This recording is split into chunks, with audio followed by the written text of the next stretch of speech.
We got music here at the Fishing Guide Podcast. Don't give me that look, my friend. It's pretty exciting, you know. St. Croix Rod's been around a long time, and we've been friends for a long time. So break it out. Tell them who you are and what you do there. Yeah, Dan Johnston with St. Croix Rod Company, the National Sales Manager. Been with St. Croix for 26 years now. And Brad, you and I met pretty early in my career. I remember you taking me striper fishing, and I was so impressed with really how good a fisherman you were. I remember getting out on offshore stuff and working on things, and I thought, man, this guy's more than just a media guy. And we've been friends ever since, and we've had a lot of fun over the years. But yeah, St. Croix's been a great ride for sure. Man, I don't know how many times you've been at the crappie event and you're shooting the docks in there, and I'm thinking, he's shooting the docks. But man, love it, because one video I took of you is you actually teaching some youngs, you know, doing it. And I got the whole video. I sent it to you. I was like so proud. And all I heard back from you was crickets.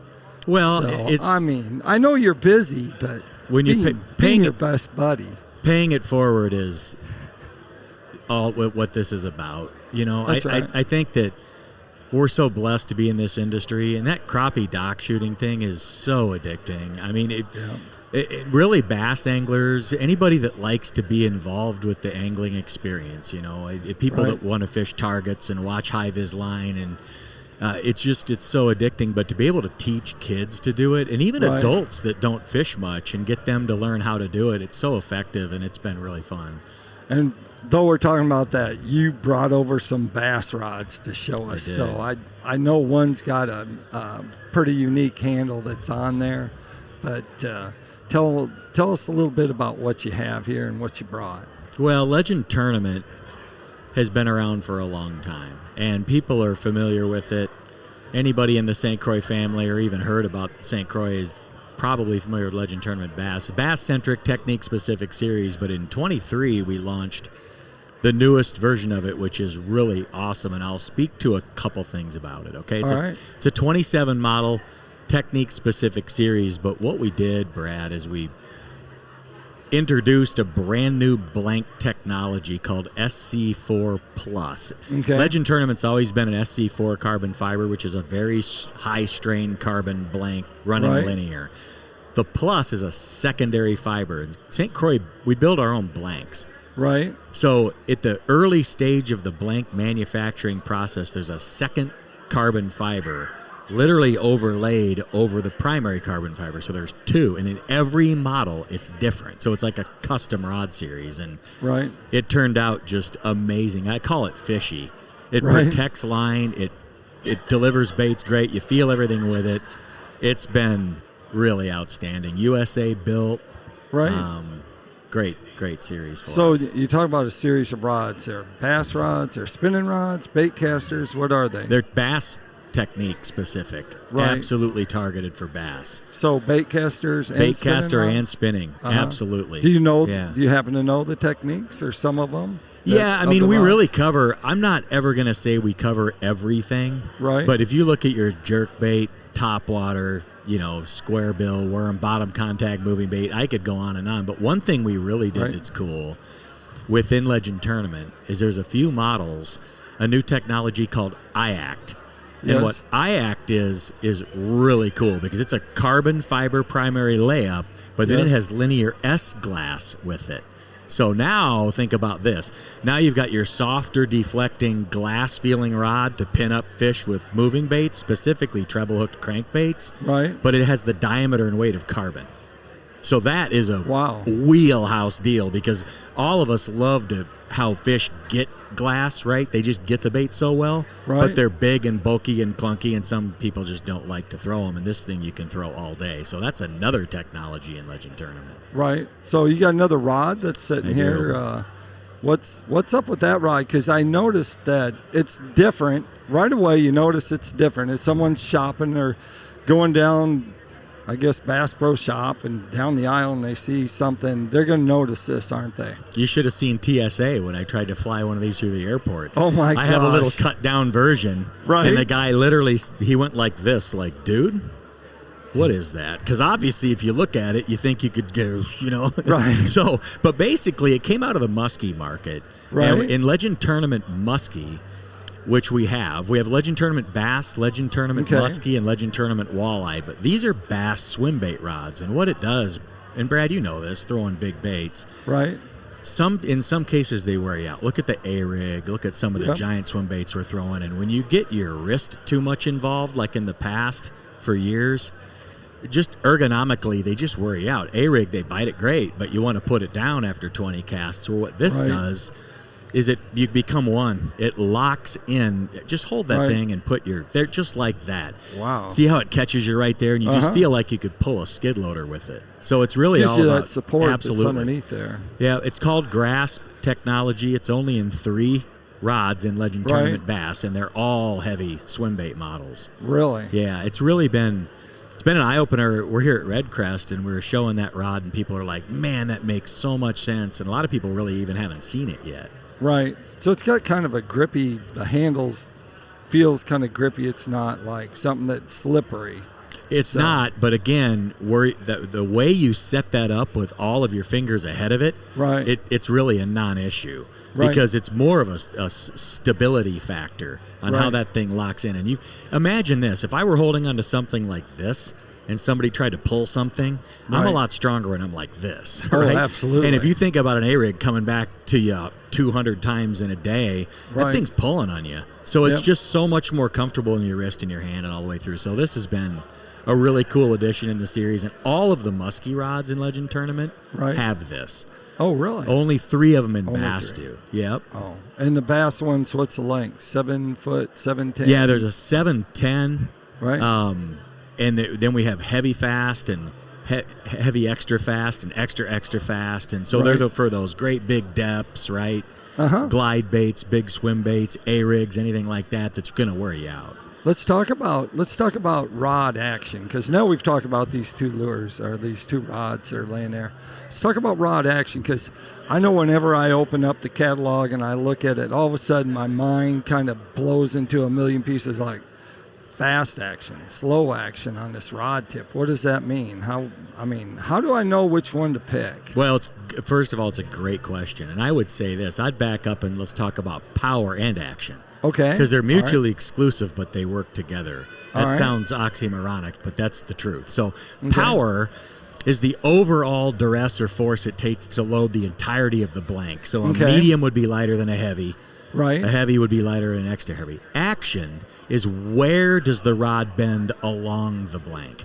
So moderate would bend back down in here, moving bait, crankbait, bladed jig, that type of thing. Right. Fast, which is what most rods are, bends right about in here. A lot of people call it 80-20 or whatever, but that's like your multi-tool, right? That fluoro, braid, copolymer, mono, anything you want to throw. Extra fast means the rod bends further towards the tip. So an extra fast, the bend is going to be way up here. This isn't, or I wouldn't even try to do it because it wouldn't happen. If I had an extra fast, I could bend that over. Beautiful for protecting fluorocarbon, drop shot, Ned rig, light wire hooks, jerk baits, anything where we're trying to impart finesse. But then we have in blanks called a shutdown, where an extra fast, it'll bend right here, but then it'll shut down into the power right away. So it's a great question. And back to your first question, why would you want what? Depends on what you're doing, right? Right. Crankbaits, moving baits, more moderate. Even a punching. You know when we punch for largemouth, tungsten's generally a little bit diameter. They'll lock down in it. You can pop out of them with too fast a rod in an action, okay? Yeah. But if you get an exposed hook with a jig or something like that, you want more fast. And then with fluorocarbons, lighter lines, swim jigs with braid, things like that, extra fast is beautiful. There you go. There you answered my question. But that takes us to the next question. Why is there a price point on one pole and then the other pole? Well, that says bass fishing. Can I use that pole? It costs $119. What's the difference between $119 and a $200 rod? Yeah, that's another good question, and I don't know if there's necessarily a rule of thumb for everybody. I mean, there's some great anglers walking around in this building that have a boat full of $110 Bass X's, which is our starting point. Then you have another angler that is into our Legend Extreme, which is $650. So it really to each his own. But I will say this: there is without a doubt when you get into more technologically advanced blanks that are more sensitive, you start to feel more, and you have more success because your only connection to that fish is your rod and your line. And if you can transmit sensitivity, not only are you feeling the bites, but you're feeling the action in the bait. So when you're looking at, what I like to tell a lot of people, Brad, is find your one bait that you want to feel the most with. For me, that's a 3/8 ounce bass jig. Okay. It's just, I mean, you have to take it away from me until they'd have to not bite it before I put it down, right? I want to feel everything with that. So I'm going to use a more expensive, higher performance, higher strain carbon rod. And then in some cases, like my bladed jig, for example, I don't want to feel it too much because I take it away from them. Right. So I want that rod to slow down a little bit. So, you know, that's a personal preference, but there is a difference in what you can feel. All right. Well, that does take us to more of the construction of the rod. Talk about guides and the wrapping of these guides. The wrapping, that takes place, where does that usually take place? What factory does that happen in? I'm glad you asked that because we have two facilities. St. Croix North in Park Falls, Wisconsin is the largest United States rod manufacturer in the country. Really? Absolutely. Hey, build me some. Absolutely. No, keep going. And then we have another facility in Mexico that we own and operate solely ourselves. In both cases, the guides are hand wound. Now in northern Wisconsin, in our home office, they're literally taken home. It's called home winding. So they'll come in minivans, they'll pick up piles of them, take them home, and they'll wind them one by one. Wow. But what they do is they'll get the guide wound, and then they bring them back to us, and we'll put them on a laser because you can slightly move them. Right. And we'll laser align them, and then we finish them. And that's Seriously? that flex coat seal you see over the top Wow. of it. Yeah, it's actually, they're all home wound. And then you bake them. Well, no. After that part, you're ready to glue. That's right. The rod is baked to cure the carbon fibers in the resin. I got you. Guide's going after that. All right. Well, that does take us to these handles, and I got to ask, you have lots of handles. Yeah. Why so many handles? Because there's so many angler desires. And there's still anglers that like full cork. There's some that like slightly shorter for working around casting like this. There's some that like longer for leverage. Right. You look at this handle, obviously it's a leverage issue. Right. How much longer that is, right? Yeah, that's a long handle. And then you have split grip versus full cork, and that is absolutely a personal preference.